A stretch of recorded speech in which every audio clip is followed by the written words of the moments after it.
Well, welcome to another weekly show. And yeah, this one feels a bit better.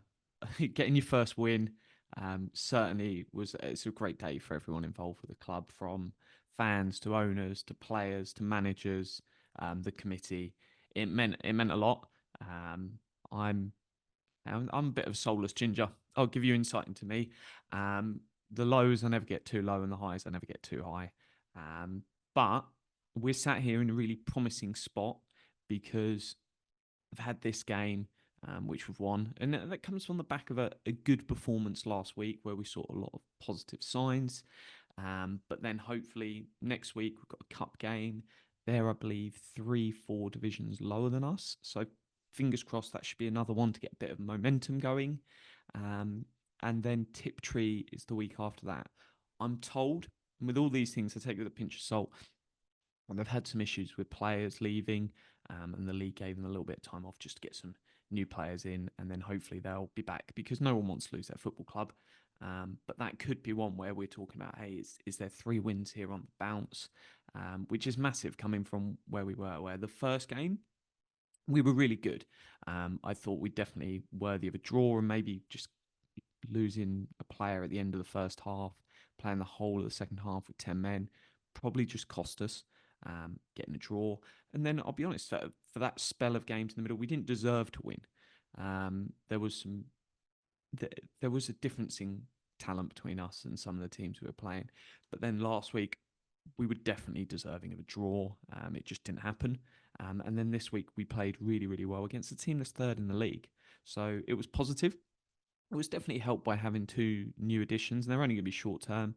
So Chris Newby, um, he's playing a couple of games with us just to get fitness back before he goes and plays at a high level. So it's one that it's nice when you can just get someone in. He's got history with the club, so both of the guys we had in, Gordon as well, they've got history with the club. They've come back, they've helped us out. Why they just get back to the fitness levels they need to play a much higher level with Romford. So it's one that using those connections that our managers and coaches bring just allows for these things to happen. So it certainly sort of backs up that argument of why we brought them in. Um, and thank you to all of them. So John Coventry Jr., Kev, Big Kev, as he's affectionately called on the radio. It's always Big Kev. I reckon we should start selling some t-shirts. Our mates with Big Kev.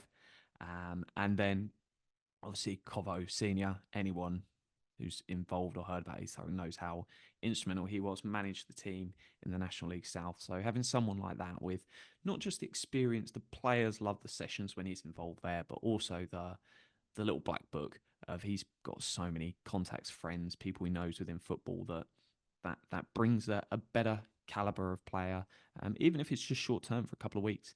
That is really useful, and there's no harm in, like, hey, if someone's coming back from fitness and they need to play a couple of games, if they're an incredible talent, why not have them drop sort of 3 leagues to come and play with us for a couple of weeks and then go? It just adds that little extra to the squad. And the the bizarre thing was, we look back to yesterday. Well, I'm recording this on Sunday. You'll be listening to this on Monday, but it's one that we were missing two of our best players. So in centre mid, we're missing our captain Ray, who's really, really good last week. I was really, really impressed because he's moved from centre back to centre mid, and he looked so much better there. And then our player of the month last month, Harry Prince, who normally plays number 10, he wasn't there. And you're going to get that at this level where players can't promise 40 weeks of the season, boom, they're going to be there. It's different as you go up, and players are getting sort of paid expenses and things like that. It changes. But it's one at this level where you have a slightly bigger squad to cope with that.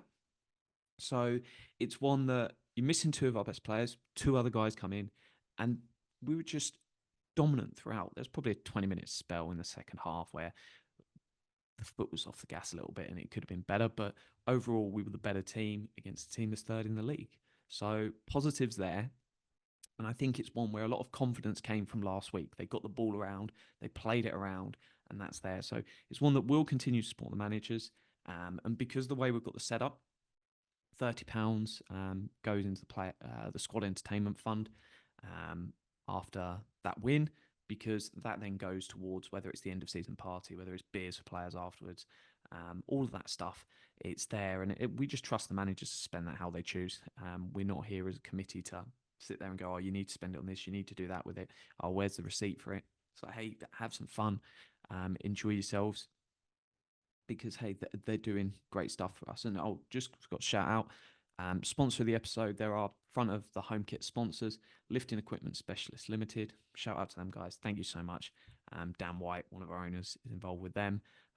Invaluable having someone that you can, hey, put on the front of the shirt. It makes a difference to the bottom line. It allows us just to build that revenue ready for when we go up. And hey, when you start paying players, we want the money in the bank before. And the reason for that is you just get lots of clubs where they get to that second half of the season, especially the last third, and they're slashing costs because they're not going up, not going down. And it's a horrible reputation to build. I understand why clubs have to do it because there's a bottom line and they have to remain in business.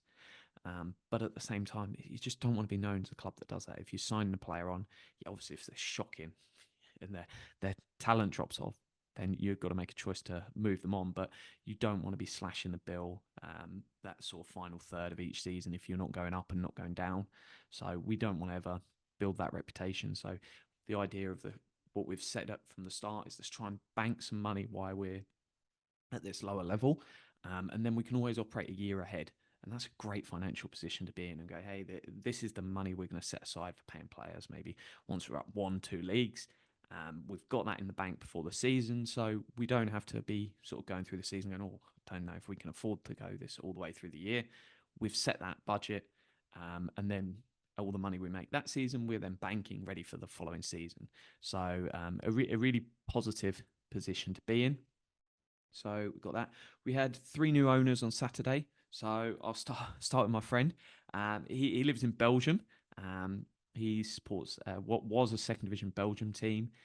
They competed in the Europa League or whatever, the third flight European League, I believe it was. So Union Saint Juan, I think I haven't butchered them that much. So he became an owner. He did text me, said, oh, hopefully I'm your lucky charm. And I said, where were you 8 weeks ago? So thank you to him and 2 other owners that joined on Saturday. So winning and sort of that positive feel brings more people telling their mates about the football club, and that then leads on. Another fantastic attendance, 166 people were at the game. Obviously, nice weather helps. Then on top of that, we had 328 people watching the game live. So that's nearly 500 people are either at the game or watching the game from home or holiday, wherever they are. Because I know what happens with a lot of Rocks fans when they go on holiday, they set aside that 2 hours still. Doesn't matter what country they're in. They're sat there with their phone and they're following the game.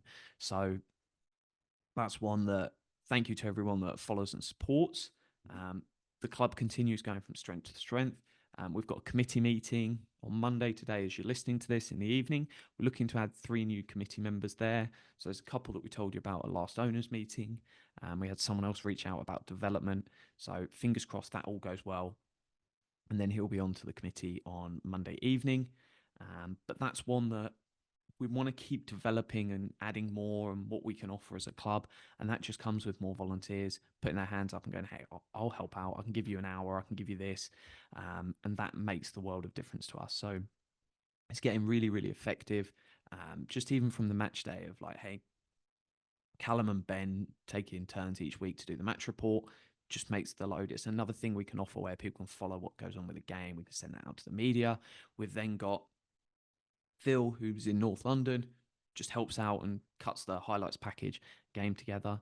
So that then goes out. And it's those little bits. We're not asking someone to go take on some giant role where it's like, hey, we need you for 5 hours a week. We need you for 10 hours a week. That's my bag.